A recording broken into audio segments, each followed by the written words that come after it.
27 expresidentes de Latinoamérica y España respaldan las investigaciones de la fiscal Salazar en el caso Metástasis y rechazan las intenciones para deslegitimarla. El gobierno y los municipios llegan a 2 acuerdos para el pago de 337 millones de dólares. Una de las opciones es el descuento del 25% de las deudas con el Banco de Desarrollo del Ecuador. 79 millones de dólares de interés por deudas en el sector eléctrico serán perdonados si se aprueba el proyecto de ley urgente del gobierno. La mitad es del sector residencial. Los chats de Leandro Norero del caso Metástasis mencionan a figuras políticas y autoridades del país que supuestamente recibieron favores suyos. Decenas de niños y adultos se juegan la vida pidiendo dinero al filo de la vía panamericana en la provincia de Cotopaxi. El presidente argentino Javier Milei firmó un decreto que despide a 5.000 empleados públicos que ingresaron en 2023. Desde el 1 de enero de 2024, los dueños de mascotas que quieran llevarlas al extranjero deberán tener certificados de salud de veterinarios autorizados.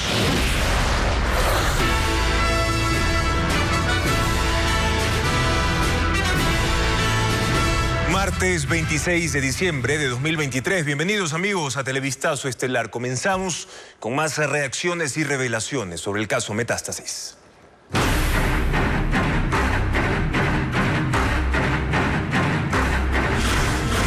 Metástasis, la infiltración narco.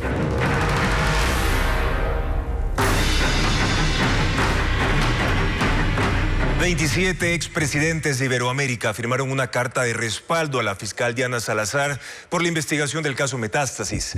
Resaltan que ella demostró valentía y determinación al destapar uno de los casos más complejos de infiltración en la justicia. Paul Romero con el reporte. La fiscal Diana Salazar Méndez recibe respaldo internacional por la investigación del caso Metástasis. 27 expresidentes de la Iniciativa Democrática de España y las Américas, IDEA, firmaron una carta pública con el título Declaración sobre las investigaciones al narcotráfico y su penetración institucional en el Ecuador. El documento fue suscrito por 26 ex jefes de Estado y de Gobierno de Latinoamérica y el expresidente de España, Mariano Rajoy, ante la reciente revelación de la investigación liderada por la fiscal doctora Diana Salazar, que mostraría la presencia de un entramado criminal que vincula al crimen del narcotráfico con altas esferas de la Administración de Justicia en dicho país. Expresamos nuestro más enérgico respaldo a la valiente labor del equipo que lleva adelante las investigaciones de la mencionada fiscal. Hemos seguido con preocupación los pronunciamientos de un grupo ideológicamente concertado que, en lugar de respaldar el Estado de Derecho y la democracia, intenta sembrar dudas sobre esta actuación crucial e importante para la preservación de la gobernabilidad ecuatoriana. En el país, la única organización política que cuestiona a la fiscal Salazar por la investigación del caso Metástasis, que revela la infiltración del narcotráfico en la justicia, es la Revolución Ciudadana, que pretende destituirla mediante un juicio político en la Asamblea Nacional. Para los expresidentes que integran el grupo IDEA, que defiende la democracia y el Estado de Derecho, en el caso Metástasis la fiscal actuó con valentía y determinación. Por Ecuador firmaron el comunicado los expresidentes Yamil Maguad, Osvaldo Hurtado, Lucio Gutiérrez, Lenín Moreno y Guillermo Lasso. Todos instaron a la comunidad internacional a exigir transparencia en este caso que asombró al país. Norero envió una cadena de oro de más de $8.000 a la fiscal de San Borondón, María José Aguirre, para garantizar impunidad y beneficios judiciales. El que ejecutaba las órdenes era Javier Novillo, alias Novita, uno de sus abogados. Desde la cárcel regional de Cotopaxi, el fallecido narcotraficante Leandro Norero controlaba a jueces y fiscales encargados de investigar los procesos judiciales en su contra. En los chats del caso Metástasis existen conversaciones entre Norero y el abogado Javier Novillo, alias Novita, quien según la fiscalía era uno de los encargados para ejecutar fraudes procesales. El 23 de junio de 2022, Norero y alias Novita intercambiaron chats sobre la participación de la fiscal de San Borondón, María José Aguirre, y el regalo que le dieron para que reformule cargos a Norero de tráfico de armas por tenencia ilegal de armas. Tenemos aliados, pero me dijo que no me quemes, por favor. De una, tranqui. Yo no lo voy a dejar morir, solo cuídame. Mándeme el parte, yo me caso con la Majo, jaja. Esa man es linda gente, es bien conmigo y el perfil de la man es bien. De una, llévele un dulce de mi parte. Mejor, ya le digo al Marcel que me le dé un collar, pero se la das. Ella mismo fue con los policías. Yo por tontera no me hago ver. En los chats, alias Novita le envió a Norero fotografías de la cadena Cartier que le entregó a la fiscal Aguirre por favores recibidos. En las conversaciones no consta el valor de la cadena, pero según el informe fiscal supera los $8,000. Además, la fiscal Aguirre cumplió otros pedidos de Norero. Por ejemplo, la solicitud de prisión preventiva a los funcionarios de Inmobiliar que se encargaron de la custodia de los bienes incautados al narco. En los chats de Norero con los miembros de su red también mencionan supuestos favores a figuras políticas. Por ejemplo, la entrega de dinero para obras en Santa Elena y el apoyo a una candidatura en Durán. Luisa María Heredia con más detalles. Figuras políticas y autoridades del país también tenían vínculos y hasta contacto con el narcotraficante Leandro Norero, según los chats publicados por Fiscalía. En los diálogos se mencionan pagos por obras públicas, campañas electorales e incluso favores más personales. Por ejemplo, el 6 de septiembre de 2022, Javier Jordán, a quien el Ministerio Público catalogó como el testaferro de Norero, le habló a alias el patrón de José Daniel Villao, prefecto reelecto de Santa Elena, y de Daniel Cisneros, exalcalde de Salinas, a quienes les habría conseguido $12 millones para obras y quería una comisión. El prefecto de Salinas y el alcalde se creen esos República Independiente. Sabes, andan hechos sabidos, hay que pegarle un susto. Préstame unos muchachos, yo le pago los gastos para que le jalen las orejas si tienes ese personal. Allá tengo gente, de una. José Daniel Villao es el prefecto y el alcalde Daniel Cisneros. Ese par se les consiguió 12 palos para unas obras y se la dieron a otros. ¿Puedes creer?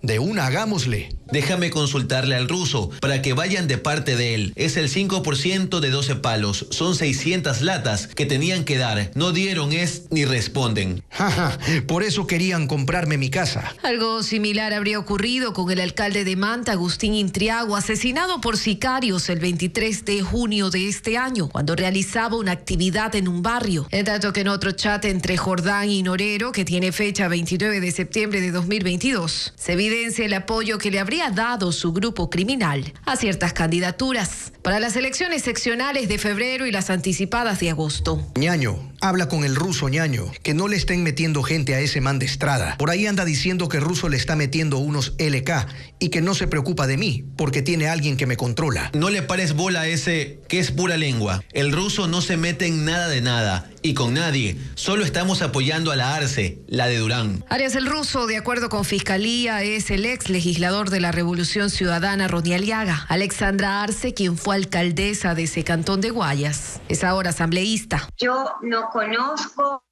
ni al fallecido Leandro Norero, ni al señor Javier Jordán, ni directa ni indirectamente, por lo que yo voy a presentar un escrito en Fiscalía para que la fiscal le tome las declaraciones al señor Javier Jordán y que diga a quién entregó, entre comillas, el apoyo para la supuesta campaña de la Arce. Los demás aludidos no se han pronunciado públicamente sobre este caso.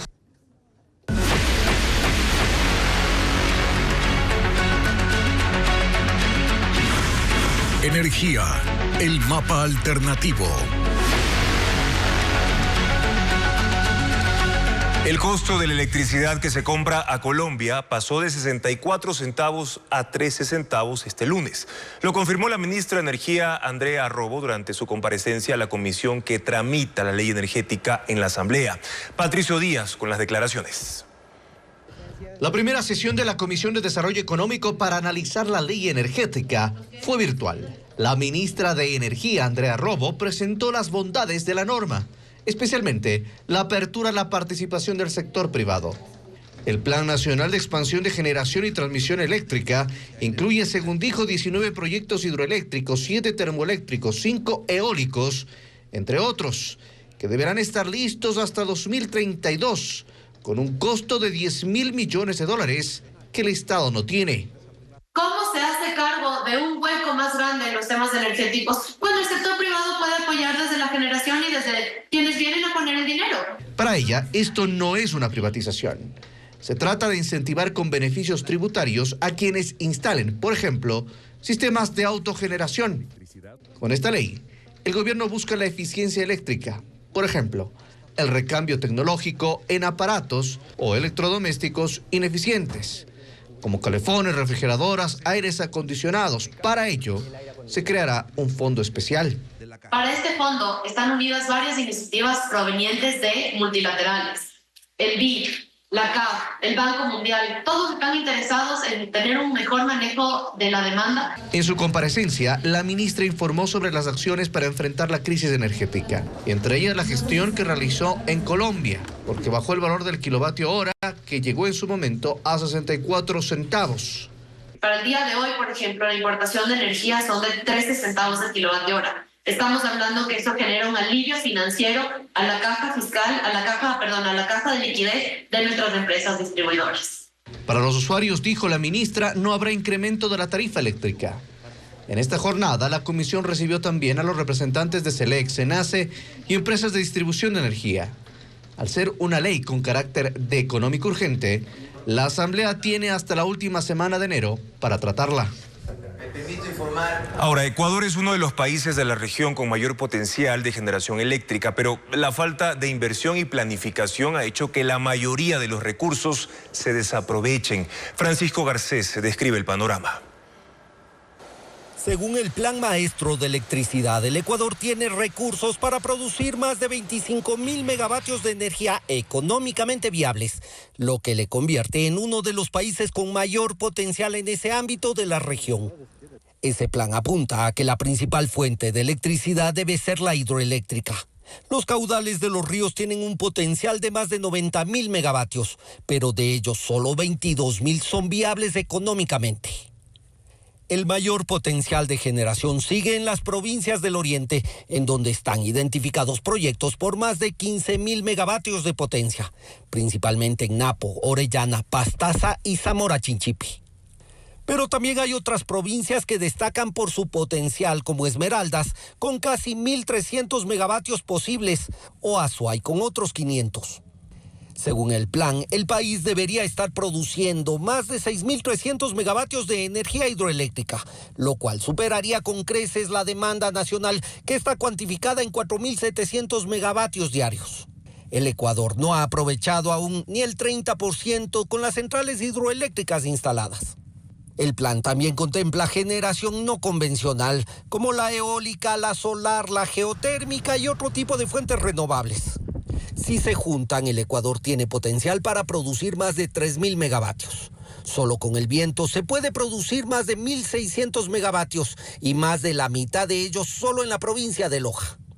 De acuerdo al Plan Maestro de Electricidad, en este año debieron entrar en funcionamiento proyectos hidroeléctricos por 64 megavatios, 1.000 megavatios más de generación térmica y otros 400 de energía no convencional. Para eso se debía invertir cerca de $800 millones, pero de esos proyectos ninguno ha entrado en funcionamiento. El gobierno de Javier Milei, por decreto, despide a 5.000 empleados como parte del paquete para reducir el Estado. Sindicatos de trabajadores ya confirmaron una protesta para mañana por esa decisión. En un acto de grandeza. El presidente Javier Milei firmó este martes un decreto que cesa los contratos de trabajadores públicos que ingresaron en el último año, dejando sin empleo a 5.000 personas a partir del 1 de enero de 2024. Sin embargo, advierte que podrían ser más.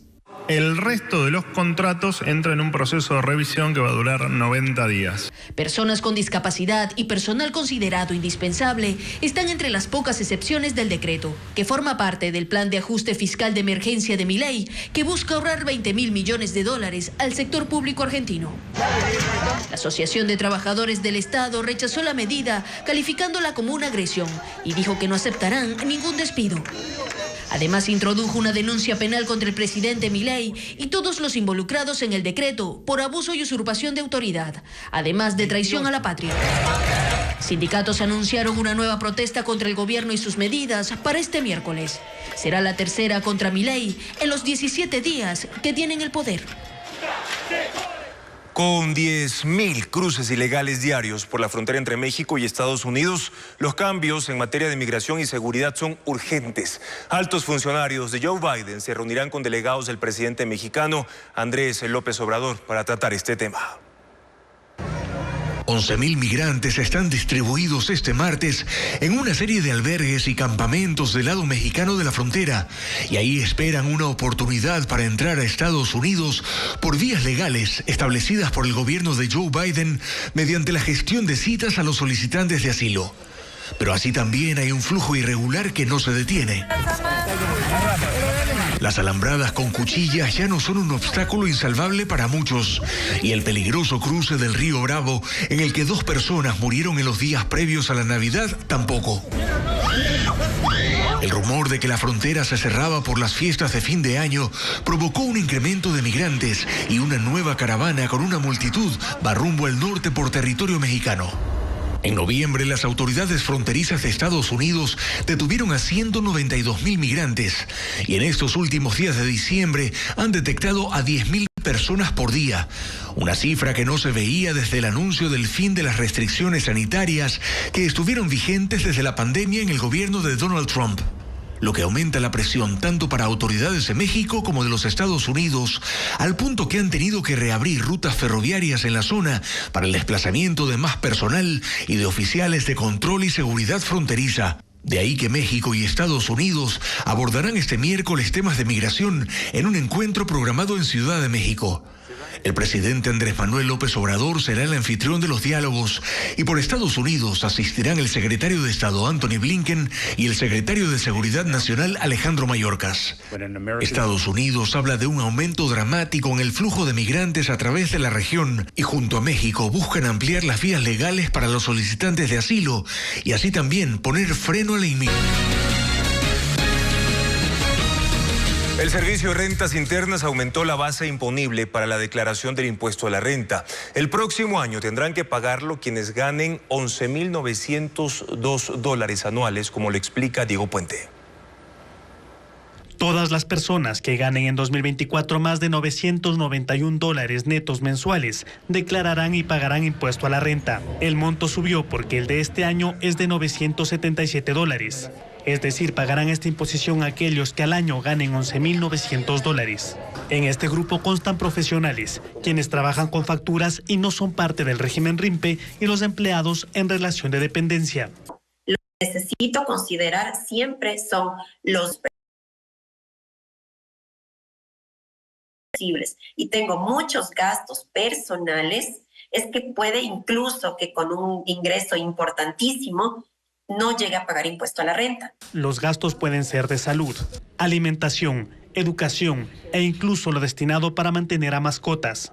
Desde el 2022 se emitió una tabla que permite aumentar la deducción del impuesto de acuerdo con el número de cargas familiares. Las rebajas van desde $963 hasta $2.752.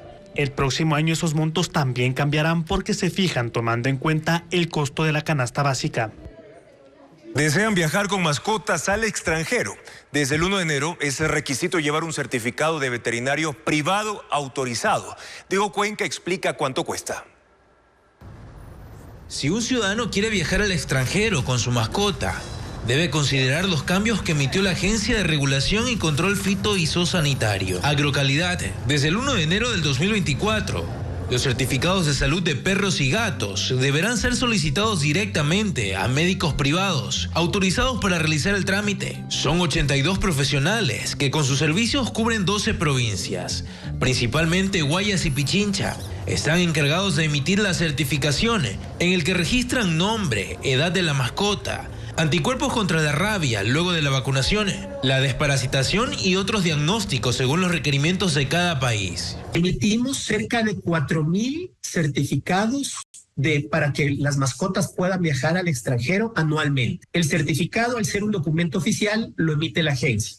El médico veterinario va a emitir el informe y los certificados de salud. Para poder acceder a los contactos de los veterinarios autorizados, debe ingresar a la página agrocalidad.gov.es. Televistazo consultó a los especialistas sobre el trámite y señalaron que los costos del proceso para la certificación varían según el destino y exámenes. Por ejemplo, si es para Latinoamérica, el valor promedio es de $165. Para Europa cuesta $215. El trámite dura entre 6 y 8 semanas, según las exigencias sanitarias de cada nación.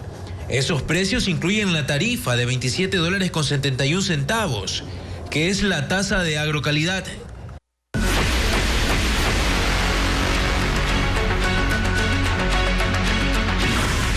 Energía, el mapa alternativo.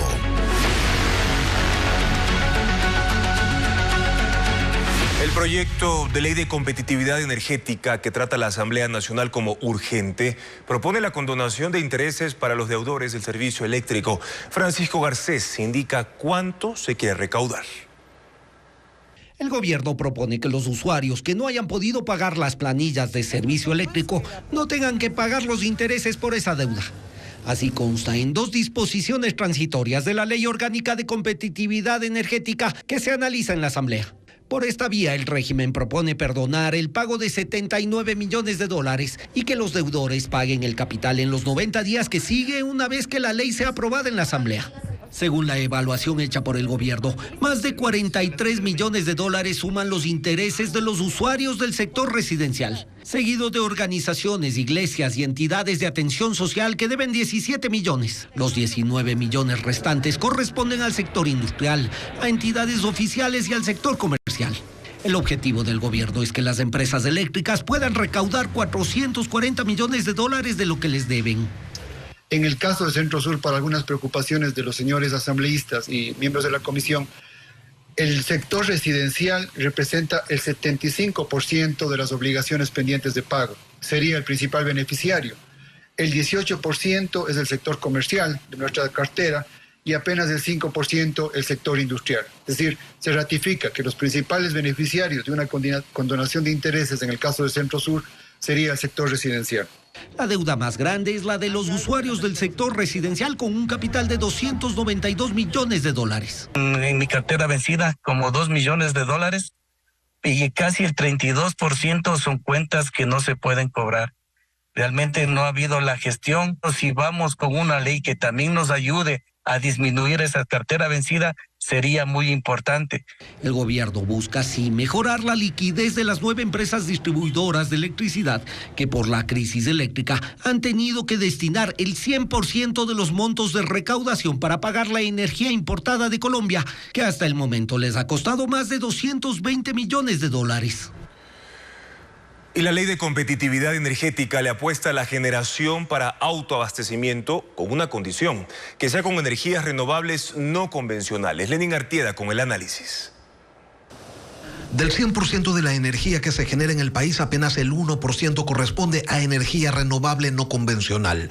Estamos hablando de energía limpia, que no es comercializada de manera masiva, pero es un ámbito en el que el país tiene grandes potencialidades.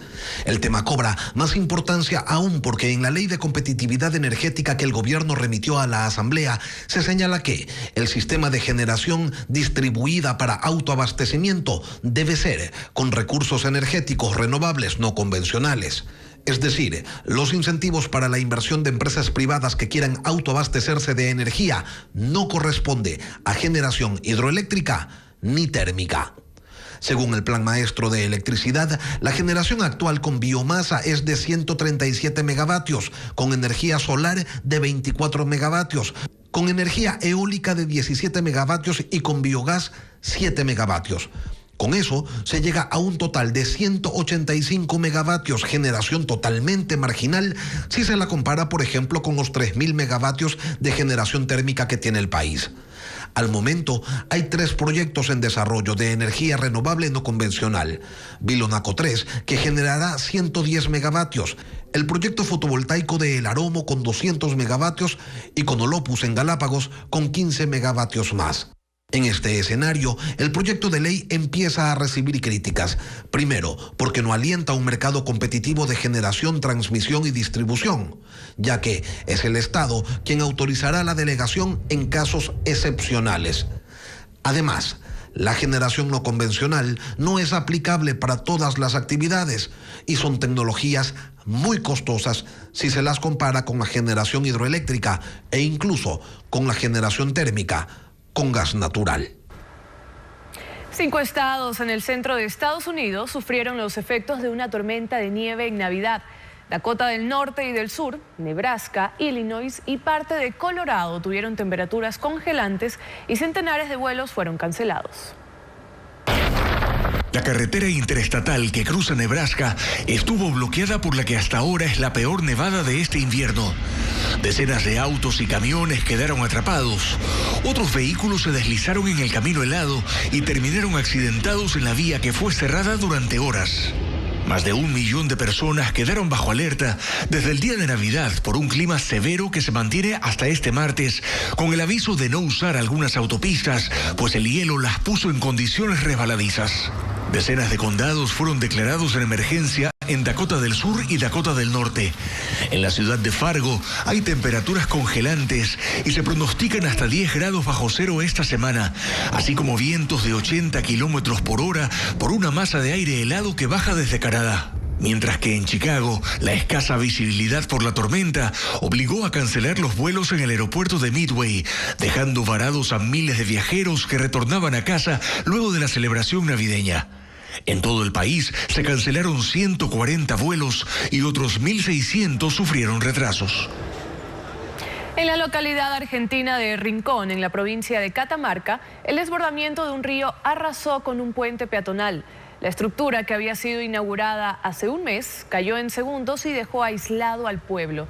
La corriente se llevó una camioneta y provocó inundaciones en viviendas de esa zona rural.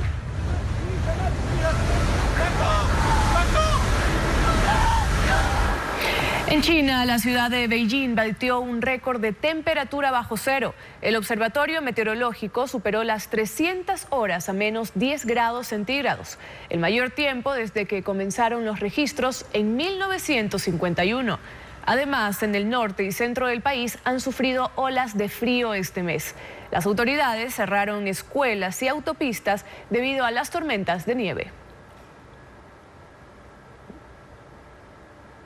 Ecuatorianos fueron rescatados en un naufragio en el Caribe. Viajaban de forma irregular en un grupo de 30 migrantes rumbo a Estados Unidos. Además, hay 2 muertos de nacionalidad venezolana. La embarcación navegaba desde la isla de San Andrés en Colombia hasta Nicaragua, cuando naufragó a unos 9 kilómetros al sureste de Corn Island. La Fuerza Naval nicaragüense los divisó y realizó el rescate de 30 personas, pero también hallaron 2 cuerpos sin vida. La mayoría de las personas rescatadas son de nacionalidad venezolana, pero también hay de Ecuador, Colombia e India, según el listado publicado por las autoridades. Los 2 fallecidos son venezolanos.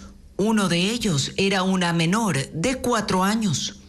Esa ruta en el Caribe entre la isla colombiana y la costa nicaragüense es utilizada por los migrantes en su camino hacia Norteamérica para evitar la selva del Darién, llena de peligros naturales y la presencia de grupos criminales. El líder opositor ruso Alexei Navalny fue trasladado a una colonia penal en el noroeste de Siberia. Así lo informó su equipo 2 semanas después de afirmar que habían perdido contacto con él. Según su abogado, este lunes lo visitó temprano y aseguró que estaba bien. Por este sorpresivo traslado, Navalny estuvo ausente en 2 audiencias programadas la semana pasada. El duro crítico de Putin en agosto fue condenado a 19 años de prisión tras ser declarado culpable de crear una comunidad extremista, entre otros delitos. Los martes dorados del Teatro La Bota tendrán su última función del año hoy en Guayaquil. Además, en Quito, 48 ponchos son parte de una muestra. Estefanía Arias con la agenda cultural.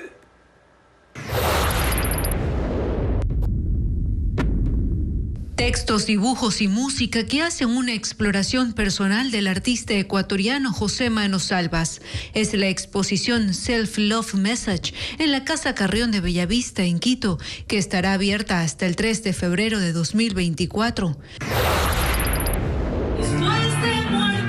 Hoy será la última función del año de los martes dorados en el Teatro La Bota, en el Malecón del Salado, en Guayaquil.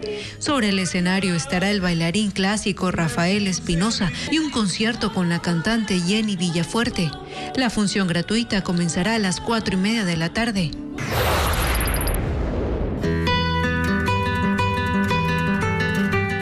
Es una prenda ancestral que se exhibe en el Centro Cultural Metropolitano de Quito. 48 ponchos que forman parte de esta muestra que lleva ese mismo nombre. Un lenguaje textil que explora la riqueza estética andina y descifra un ritual simbólico.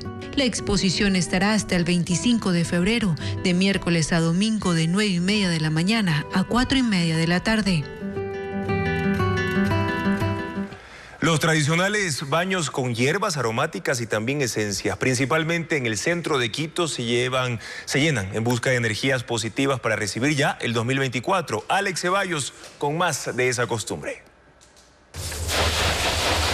Mi nombre es Enma Lagla, pues estoy aquí en mi trabajo que hago las limpias energéticas, 38 años.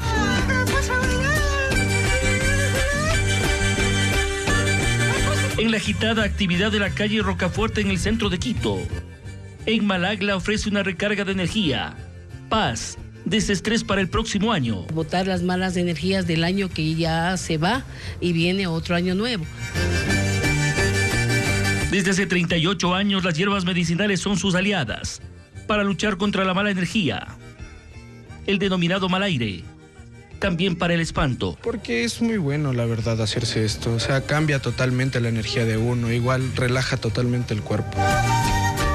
Atiende de 9 a 5:30 de lunes a sábado. Pero no solo es el baño energético, también alienta a quienes vienen con decaimiento y hasta despecho.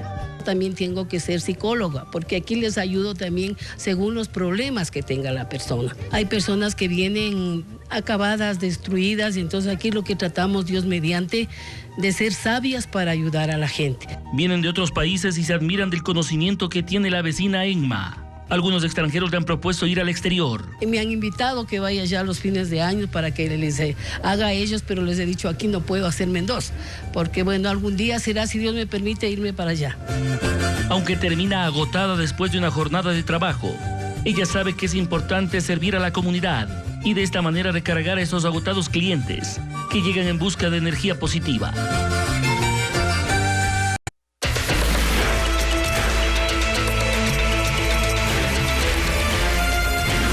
Asamblea, ¿vale lo que cuesta?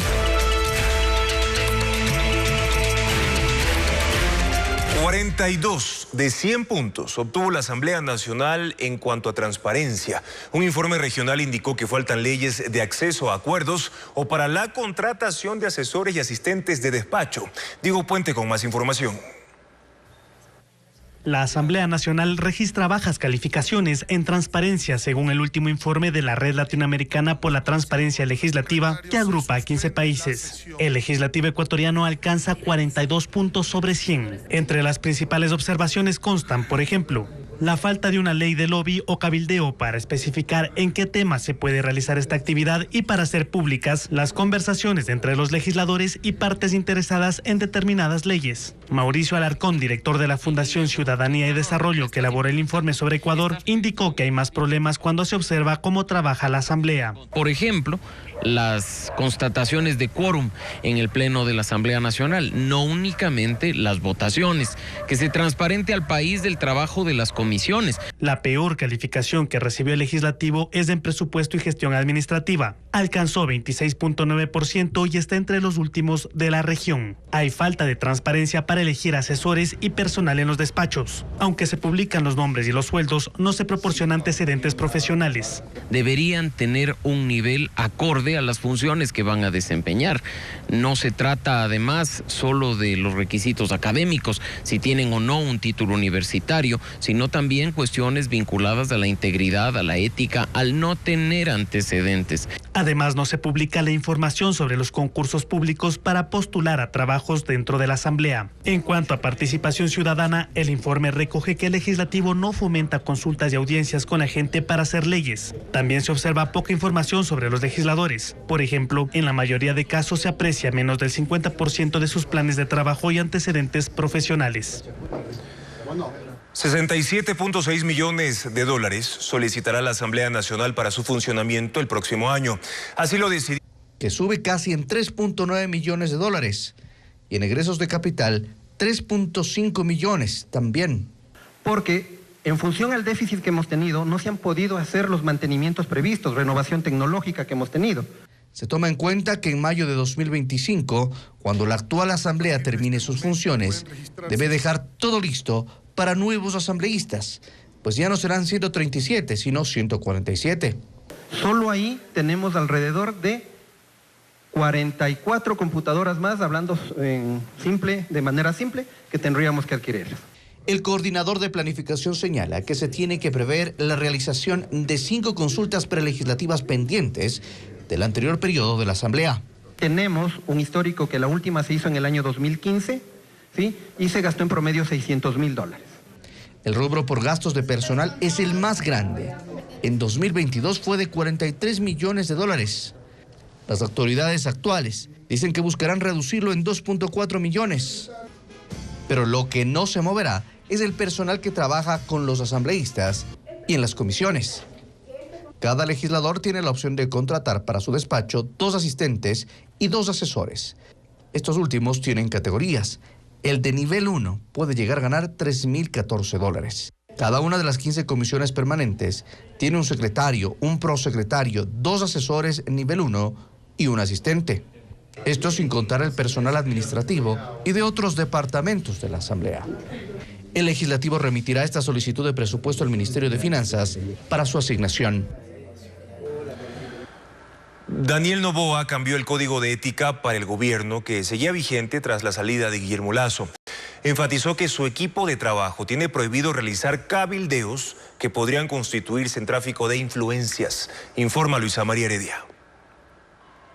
El Código de Ética de la Administración Pública que expidió hace poco Daniel Noboa tiene 7 artículos menos que el que suscribió Guillermo Lasso, aunque detalla más acciones que considera inapropiadas por parte de los miembros de su gabinete, como gestionar favores o mantener reuniones que podrían constituirse en tráfico de influencias con jueces, magistrados, asambleístas u otros servidores públicos de las distintas funciones del Estado, patrocinar jurídicamente causas contra las instituciones del Estado, crear relaciones comerciales o profesionales para su beneficio en razón de su cargo y aceptar regalos, obsequios o cualquier beneficio, dádiva o recompensa, incluyendo invitaciones para vacacionar o pagos en restaurantes. Sobre el nepotismo, establece que familiares suyos y del resto de funcionarios de alto rango del Ejecutivo, hasta el 4º grado de consanguinidad, 2º de afinidad y por uniones de hecho, no podrán ser contratados o designados para cargo público alguno en las entidades en las que su familiar hubiese sido designado o tuviera participación directa, y contempla para ellos más prohibiciones, como recibir compensaciones, gestionar directa o indirectamente contratos públicos, disponer de bienes del Estado para fines personales, como el avión presidencial o los vehículos de las entidades, y solicitar favores de carácter personal. Todo esto con el afán de combatir la corrupción. Lo curioso es que luego de un mes en el poder, Noboa sigue sin designar precisamente al titular de la Secretaría Anticorrupción. $337 millones debe el gobierno central a los municipios por las asignaciones de octubre, noviembre y diciembre. Este martes, el Ejecutivo y el presidente de la Asociación de Municipalidades del Ecuador, la AME, buscaron mecanismos de pago, como lo informa Diana Bermejo. El presidente Daniel Noboa recibió al titular de la Asociación de Municipalidades del Ecuador en el Palacio de Carondelet, con quien durante 2 horas y cuarto analizó la situación económica de los cantones del país. Patricio Maldonado llegó para saber cómo el gobierno solucionará la deuda de $337 millones correspondientes a las asignaciones de octubre, noviembre y diciembre. Él hizo énfasis en los 160 de 221 municipios que dependen de este desembolso para pagar sueldos y cubrir servicios básicos como agua potable, alcantarillado y recolección de basura. Al finalizar el encuentro se supo que llegaron a 2 acuerdos. 1. De los $1.600 millones que deben los municipios al Banco de Desarrollo se descontarán $400 millones en forma urgente y proporcional. Y 2. A partir de hoy se transferirán las asignaciones de octubre y el gobierno priorizará los 160 municipios que tienen menos de 70.000 habitantes. Sobre los montos de los desembolsos no se estableció un cronograma.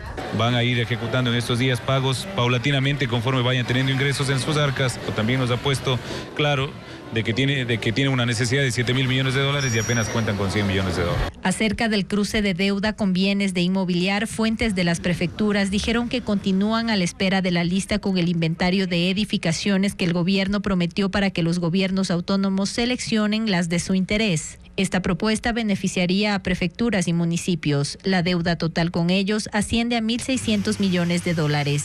A pesar del optimismo mesurado de Patricio Maldonado, 2 municipios paralizaron sus actividades. Camilo Ponce Enríquez en Azuay y Paján en Manabí. Entre los dos suman 800 funcionarios impagos durante 3 meses. Para ponerse al día, el gobierno necesita 3 millones de dólares más. En el río Daule hallaron a 5 personas que murieron ahogadas luego de que se hundiera una canoa.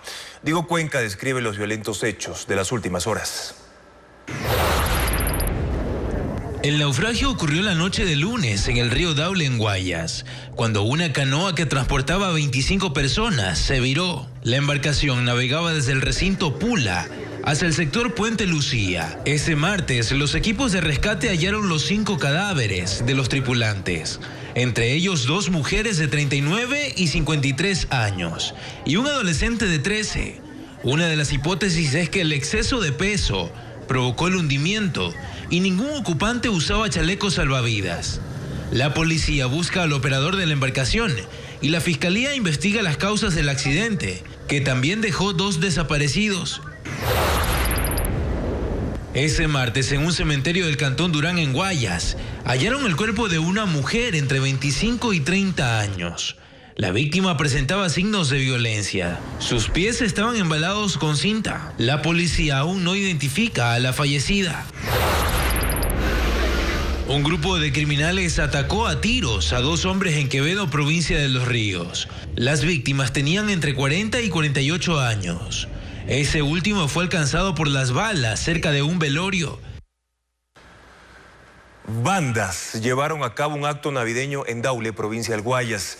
Levantaron una tarima en la vía pública y cerraron la calle para entregar juguetes que, según la policía, habían sido exigidos a comerciantes extorsionados.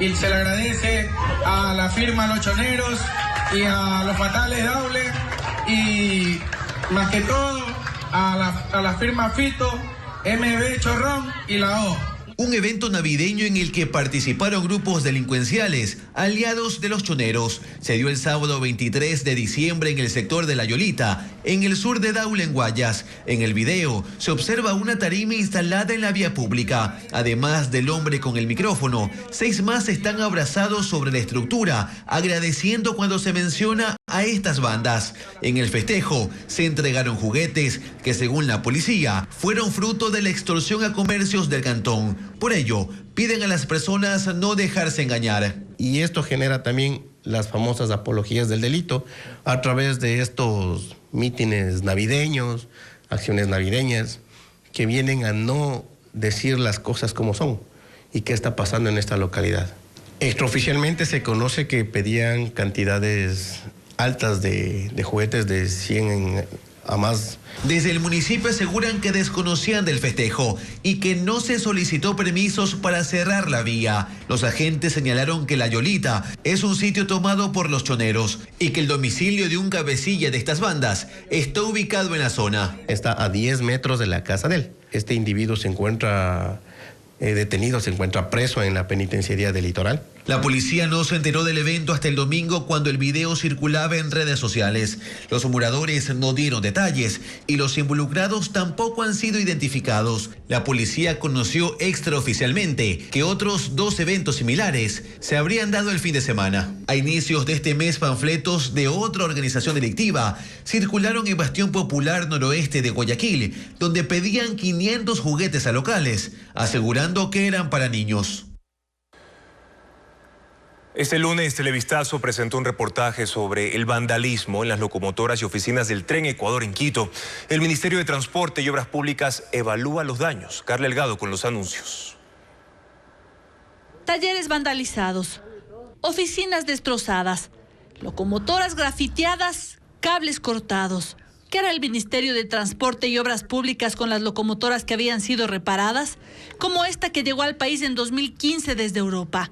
Talleres, tornos y herramientas inservibles, cuyo perjuicio está evaluando. El ministerio, que tiene los activos del tren desde 2022, dijo que la primera medida será la custodia de los talleres en Chirillaco, en el sur de Quito, que habían permanecido abandonados, con lo que evitarán más daños, y que el nuevo gobierno aspira a rehabilitar el ferrocarril luego de estudios de prefactibilidad. En función de un proyecto que permita darle sostenibilidad en el tiempo. Y para darle sostenibilidad en el tiempo, creemos que una de las alternativas a las que debemos apelar es a las asociaciones público-privadas. Para esto será necesario que termine la liquidación de los trenes que antes estaban a cargo de la empresa pública Ferrocarriles del Ecuador. Proceso que asegura ha sido complejo. Lograr destrabar en primera instancia aquellos bienes inmuebles, sobre todo, que tienen problemas de títulos de propiedad. Una investigación está en curso, según el viceministro, sobre el vandalismo que se incrementó hace un par de meses. Por ahora, solo 12 kilómetros de la línea férrea en Chimborazo fueron rehabilitados durante el anterior gobierno. Al filo de la vía panamericana que une al centro del país, hay caravanas de adultos y niños que piden dinero a los viajeros. Durante un recorrido, Patricio Viera captó las imágenes. Esta es la otra cara de la época navideña en Cotopaxi, donde decenas de niños, mujeres y en algunos casos familias enteras se ubican al filo de la vía panamericana en el sector conocido como el Chasqui, a 40 kilómetros al norte de la Tacunga, para pedir dinero a los viajeros. Cuando un vehículo detiene su marcha, corren desesperados. Algunos conductores les dan caramelos, ropa y hasta juguetes. Un equipo de Televistazo recorrió un trayecto de 12 kilómetros en esta carretera que conecta a las provincias de Pichincha y Cotopaxi e identificó a 27 grupos con un mínimo de 4 personas cada uno, y en algunos casos llegaban a los 12 en la zona del páramo de Romerillos, en el kilómetro 52. La lluvia no fue obstáculo. Aquí se cubrían con plásticos, otros con paraguas y o encendían fogatas para soportar la inclemencia del tiempo. Esta mujer, que prefirió no dar su nombre, salió con sus 2 hijos y admitió su preocupación por la velocidad a la que pasaron los vehículos y la peligrosidad del asfalto mojado. Esta situación ha sido recurrente durante las festividades de diciembre desde hace al menos 5 décadas. Este año, con una inversión de $681,000, el Ministerio de Inclusión Social impulsó un proyecto de colonias navideñas en zonas rurales de Cotopaxi para involucrar a los niños y sus familias en actividades lúdicas y evitar que salgan a pedir dinero. Sin embargo, la entidad señala que la situación ha evolucionado hacia un fenómeno arraigado en la cultura local. Hay personas que incluso sacan un celular de alta gama que están en esos espacios, más son prácticas culturales que tenemos que erradicar. Se tiene previsto que a partir de este martes, miembros de la unidad de la Policía de la Niñez y Adolescencia DINAPEN realicen operativos en el sector para retirar a las personas que se han ubicado al filo de la carretera. La fiesta de Navidad y la operación del Metro de Quito mejoraron los ingresos en los locales comerciales del centro histórico. Sin embargo, los propietarios esperan un plan para que la reactivación económica se mantenga. Alex Ceballos informa. Los propietarios de los locales comerciales del centro de Quito aprovecharon la temporada navideña para generar ganancias. En relación a lo que ha sido el año pasado, obviamente podemos ver ya un mejoramiento sustancial en lo que es el incremento en ventas. Una activación totalmente al comercio por la afluencia de gente. Desde la apertura del metro el pasado 1 de diciembre, la afluencia de público aumentó. Especialmente en las mañanas, a mediodía, que es a full. Y bueno, también eso es interesante en la noche, es decir, todo el día estamos teniendo personas que vienen acudiendo al centro histórico. Establecimientos de comidas, ropa, implementos de limpieza, observan que la situación ha mejorado. Lamentablemente también miran que el comercio autónomo gana espacio. Mucho permisismo en las ventas ambulantes, por lo cual nuestro centro histórico, como es San Francisco, especialmente aquí, está mucho comercio. Manifiestan que efectivamente el quiteño está regresando al centro, Con el metro el visitante ya no necesita parqueaderos, también ahorra tiempo. En algunos negocios el horario de atención se ha incrementado. Antes lo hacían hasta las 6, hoy atienden hasta las 8 de la noche. Tendríamos que cuidarles mucho de la delincuencia. Eso, la delincuencia, que haya más policías, todo eso. Y ahí la gente está conforme con todo esto. Solicitan más seguridad para continuar con este impulso que ha dado el Metro de Quito y también la temporada festiva. En Chone, Manabí, se organizó el tercer conteo navideño de aves, un proceso anual para controlar el número de especies en el humedal La Cegua. 70 personas participaron en el recorrido de 3 días. En un perímetro de 24 kilómetros se realizaron los recorridos del conteo anual de aves en el humedal La Cegua, ubicado al suroeste de Chone y que abarca 1.836 hectáreas que se forman con las aguas de los ríos Chone y Carrizal. Durante 3 días, 70 personas, entre guías y ambientalistas de Manabí y otras provincias, participaron del programa. Fotografiaron especies como el pato aliazul o cerceta, que es un ave migratoria de Norteamérica. El garrapatero pico estriado también posó para las cámaras. Además de las especies residentes en este hábitat, conviven la gallareta común de color azul, 6 clases de garzas, 4 tipos de patos y la gallareta púrpura.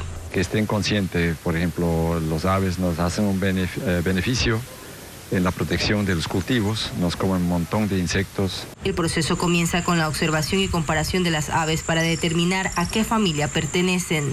Luego se reportan los hallazgos en la aplicación eBird, que recoge datos de avistamientos de aves de todo el mundo y está integrada por una comunidad de distintos países de amantes de estos animales. El conteo anual se realiza a escala internacional. En Manabí comenzó hace 7 años en el Parque Nacional Machalilla en Puerto López. En La Cegua llevan 3 años.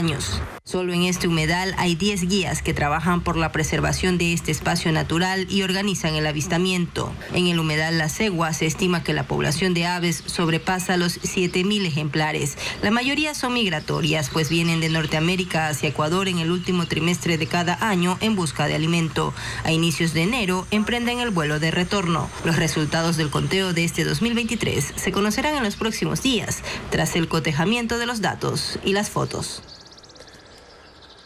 El pez paiche, conocido como el gigante del Amazonas, se ha convertido en un motor de ingreso para las comunidades de Napo y Sucumbíos. Por ejemplo, Lago Agrio se ubica como un referente en la industria piscícola amazónica.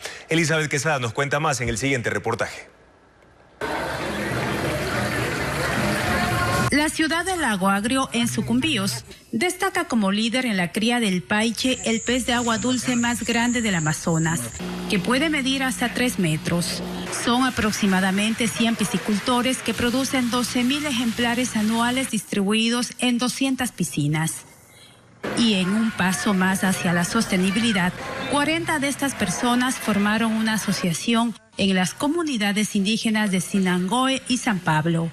Nosotros logramos traer los primeros alevinos del río Curaray.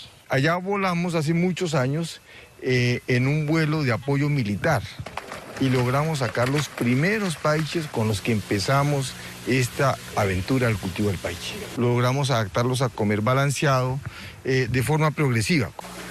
El proceso de reproducción de los peces empieza una vez que tienen 4 años de edad y un peso mayor de 40 kilos.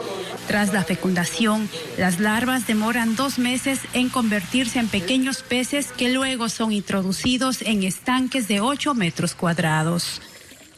El balanceado de trucha es su alimentación.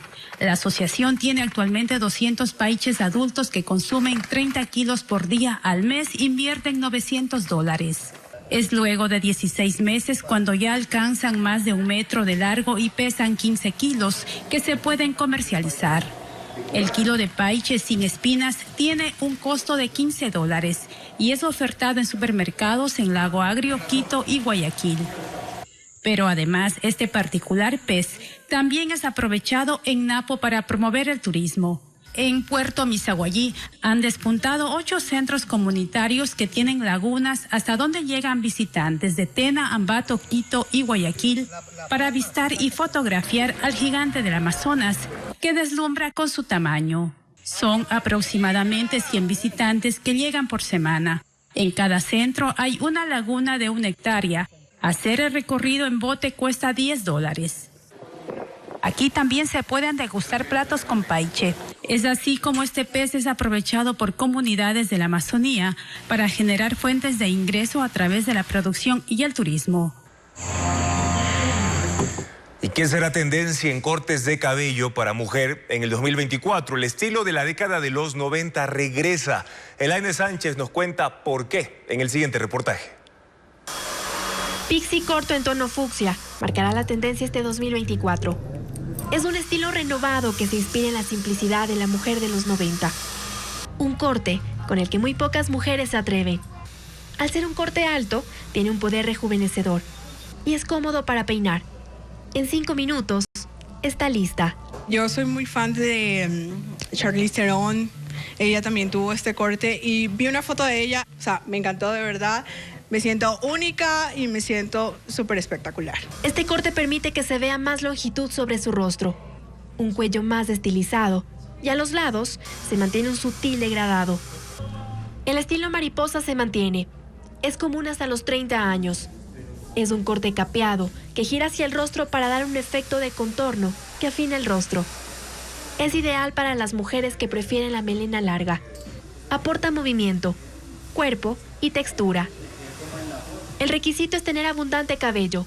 De lo contrario, puede dar la impresión de que carece de densidad. Shaggy es otro favorito. Es un corte escalado o degradado que comienza con capas cortas y abundantes para dar volumen en la zona alta. Tiene un aire rockero y atrevido. Puede ser largo, medio o corto. Los tonos naturales están tomando fuerza. Castaños, rubios, negros y chocolate.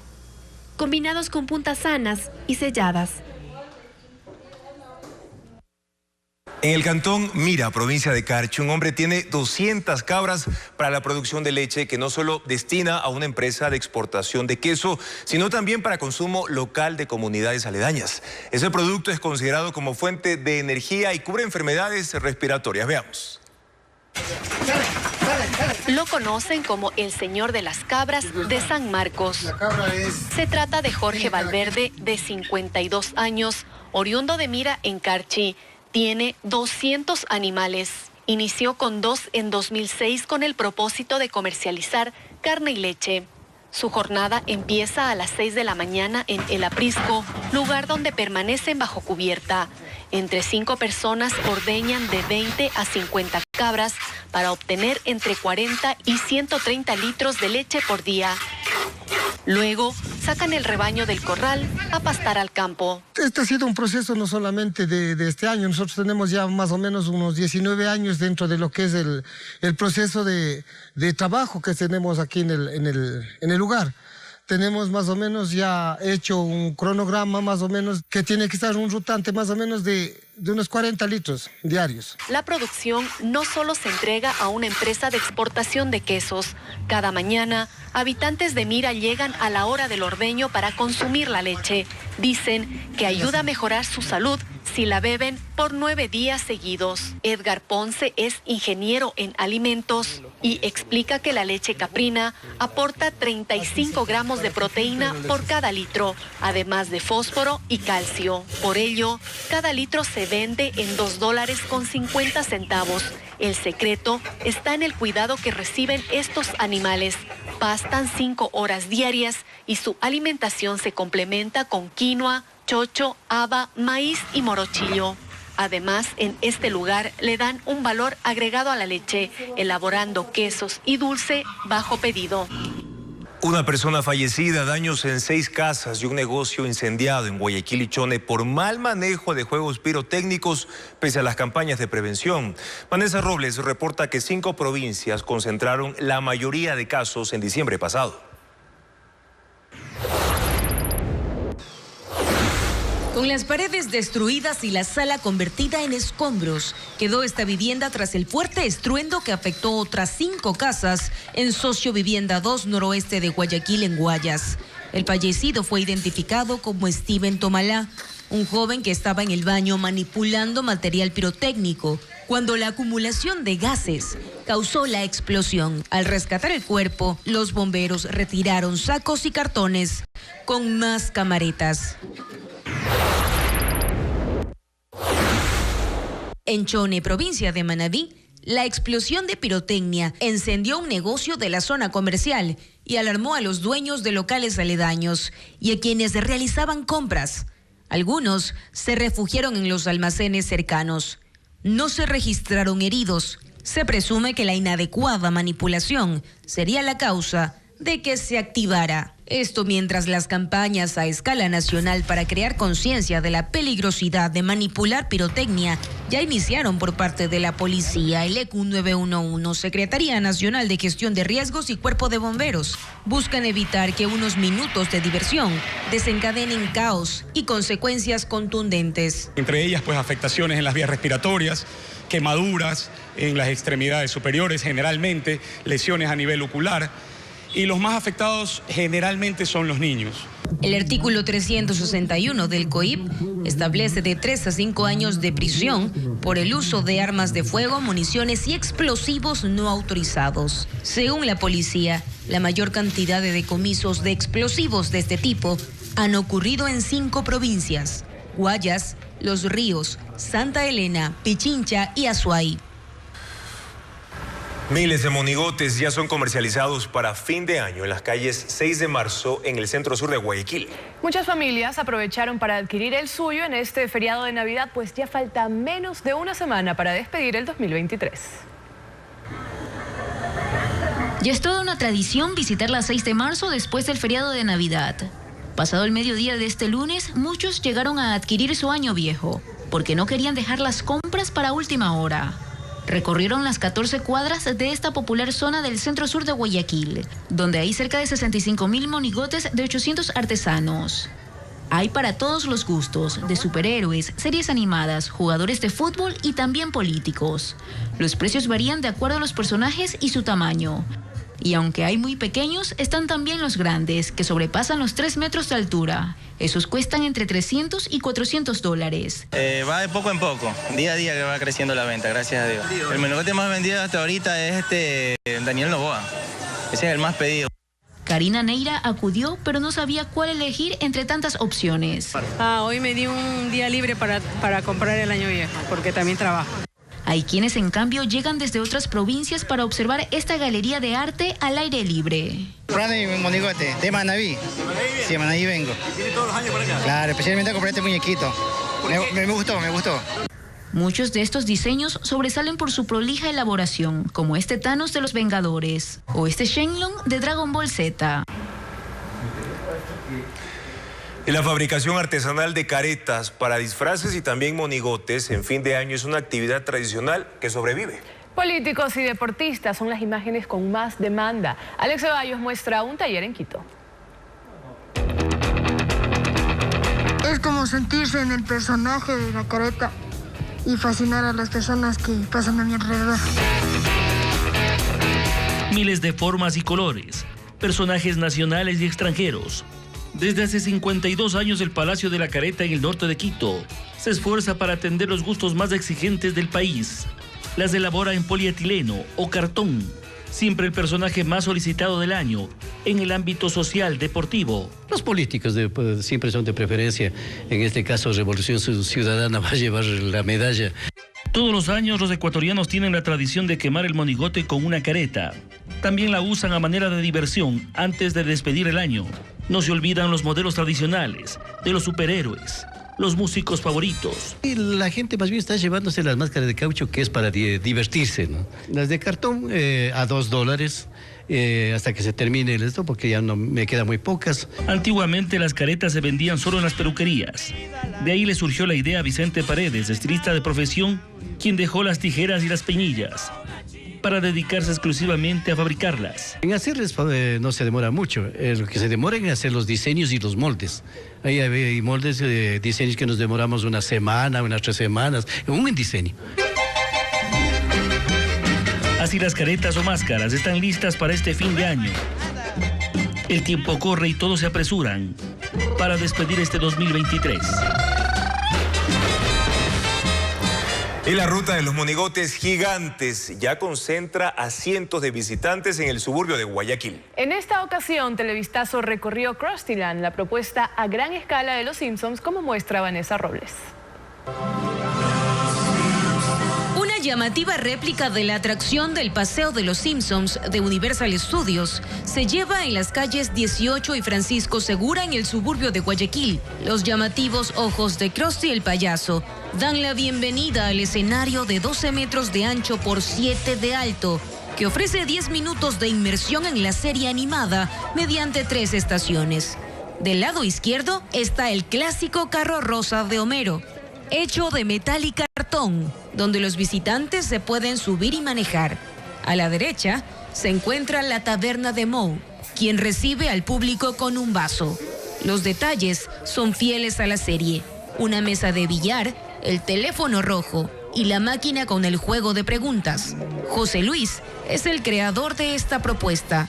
Él tiene 17 años de experiencia como artesano. He tratado de buscar imágenes viendo videos y la gente que ha venido, que sí ha asistido allá, me dice que está tal y cual. Entonces para mí es un honor y un gusto de haber hecho algo que solo lo veo por imágenes. Trato de hacerlo mejor y aquí está. Al salir hay que tener cuidado con Bola de Nieve, el gato de la familia Simpson, que merodea el techo de la casa.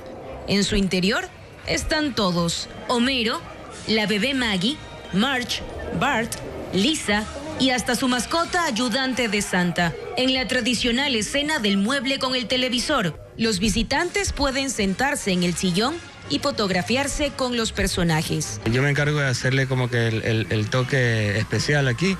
Hacemos que los muñecos se muevan. Ya hicimos el año pasado algo con mucha locura. Entonces la gente viene siempre esperando más. En escena hay en total 10 personajes, 25 accesorios y 4 motores que dan vida a la atracción. La policía resguarda